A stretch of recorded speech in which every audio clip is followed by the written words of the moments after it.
Mendoza comienza a cobrar la atención de salud a unos 3.000 extranjeros. Está en línea y le agradecemos al licenciado Rodolfo Montero, él es ministro de Salud y Deportes de la provincia de Mendoza. Ministro, buenas noches, gracias por atendernos.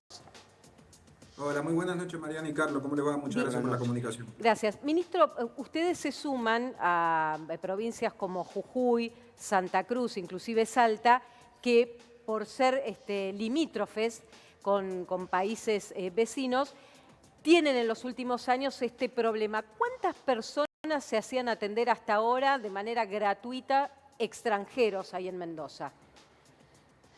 Más o menos teníamos entre 2.500 y 3.000 pacientes por año. La dimensión del problema en Mendoza es muy distinta a la de Salta, tanto las patologías que atendíamos como el volumen. Ellos atendían en un mes lo que nosotros atendemos en un año, Sí.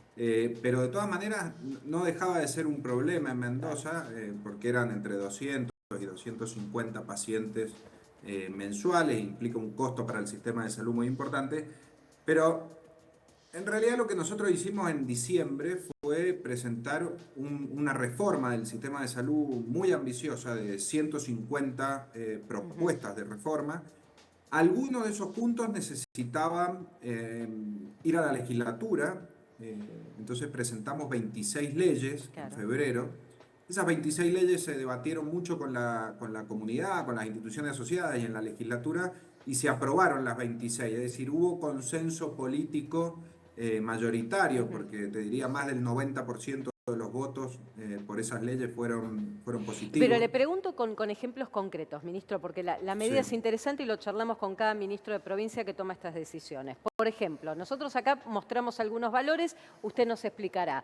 Unidad de asistencia mendocina, ahí con un valor de 10.000 pesos. La quirúrgica con un valor de 100.000 y la de bioquímica con 600.000. ¿Qué es esto? Por ejemplo, ¿en qué prácticas venían extranjeros y tenían estos valores que tenía que pagar la provincia, en definitiva? Lo que vos estás leyendo son unidades sanitarias de nuestro nomenclador. Nosotros, esa ley que hemos sacado, esa que te estaba por contar, es un ente que le factura a todas las obras sociales, es decir, todos los pacientes que atendemos con obras sociales en el sistema público, los factura este ente. Y lo que vos acabas de leer son las unidades sanitarias de las cuales se compone el nomenclador. Después, el nomenclador dice, por ejemplo, un día de terapia intensiva son 4 unidades sanitarias. Entonces son 400.000 pesos. Entonces, licenciado, un día de terapia... discúlpeme que le interrumpa, porque estamos viendo esto. Cirugía de cadera, por ejemplo, en Mendoza cuesta 1 millón, según la nomenclatura, 1.020.000 pesos. El parto natural, 690.000 pesos. Un trasplante de riñón, 23 millones de pesos. ¿Esto es así? Sí. Exactamente, exactamente. Es el nomenclador, el último nomenclador que tenemos en la provincia. Entonces, pero ahí en general nosotros las prácticas que le hacíamos a turismo sanitario, que le llamamos nosotros, es decir, que venían de países limítrofes a hacerse práctica a Mendoza, normalmente eran prácticas de baja complejidad, estudios de imágenes, odontología, oftalmología, algunas cirugías de baja complejidad. Hemos tenido casos, hace un mes y medio vino una persona de Bolivia para hacerse una cirugía cardiovascular, pero normalmente eran prácticas de baja complejidad y ambulatorias. Es decir, se venían a hacer tratamientos odontológicos porque en su país la odontología no está cubierta por el sistema público, su obra social no se la cubría o tenía un costo muy elevado, entonces venían a hacerse esos tratamientos o incluso a veces a retirar medicación. Entonces, la verdad que eso termina resultando injusto con los mendocinos, ¿no? Porque los mendocinos, con impuestos de los mendocinos, terminan financiando prácticas de gente que viene de otro país. Licenciado, usted contaba recién el caso de una persona que llegó de Bolivia para hacerse una operación del corazón. ¿Eso se le cobra o no se le cobra? Hasta ahora no, a partir de ahora sí, salvo que sea urgencia o emergencia. Es decir, esta ley no comprende, pero además porque primero no tendría sentido, porque la humanidad está siempre primero y entonces en una urgencia o en una emergencia nosotros tenemos prioridad restablecerle la salud al paciente. Y además hay convenios bilaterales entre Mendoza y Chile, por ejemplo, y entre Argentina y algunos de los países limítrofes, que la urgencia y la emergencia se atienden sin costo. Es decir, si nosotros vamos a Chile, los mendocinos, Si tenemos un problema grave que corre riesgo en nuestra vida, en la guardia de los hospitales públicos tampoco Pero nos le doy cobran. un ejemplo. Lo mismo acá. Sí, pero le doy Sí. un ejemplo práctico.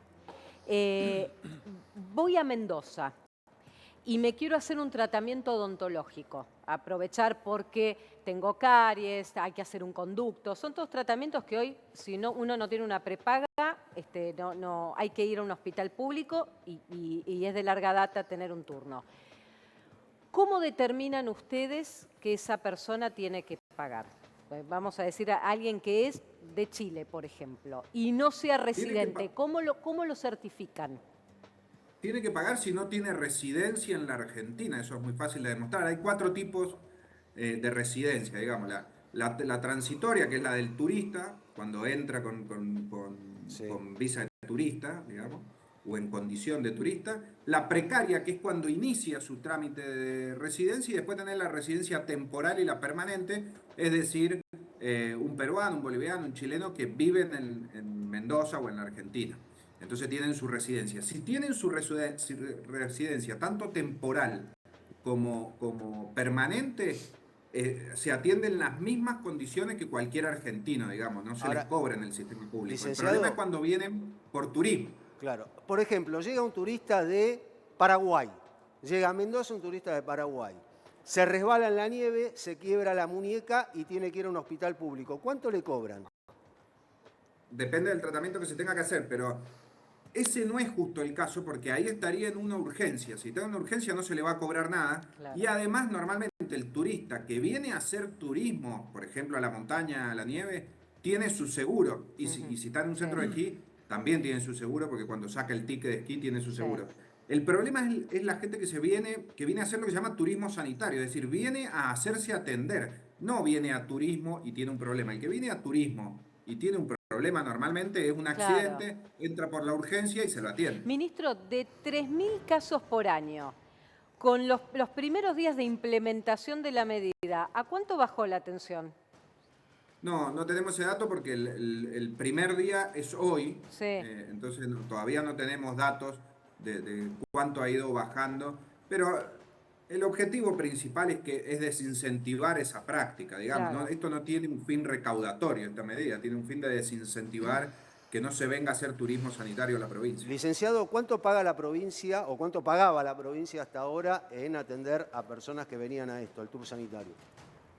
Y esto que te digo, atendíamos 200 pacientes más o menos por mes en distintas prácticas. Nosotros no tenemos cuantificado cuánto gastábamos en odontología, cuánto gastábamos en oftalmología, cuánto gastábamos en imágenes. Muchos venían a hacerse imágenes, por ejemplo, una resonancia, que en Chile le daban turno a 4 o 5 meses, entonces cruzaban, como estamos cerquita, y venían al sistema público a hacerse una resonancia. Claro. A ver, ministro, en este sentido le pregunto, ¿cuáles eran en el top de atención de este tour sanitario? ¿A qué iban a Mendoza a atenderse prioritariamente? Fundamentalmente esto que te he nombrado, mucha odontología, algo de oftalmología, algunas cirugías menores, mucho de imágenes, mucho de estudios, digamos, preventivos o de imágenes de laboratorio. Era más que nada eso. En Salta, por ejemplo, el mayor consumo de recursos estaba focalizado no sé, en prácticas como partos, porque se cruzaban de Bolivia y de Perú a tener los partos en Salta. Nosotros no tenemos ese problema porque Chile, por ejemplo, que está cerca, tiene el sistema público cubre bien la maternidad, entonces no teníamos ese problema, eran prácticas ambulatorias. Ambulatorias y de ese tipo que es más difícil que las cubran. Ministro, muchísimas gracias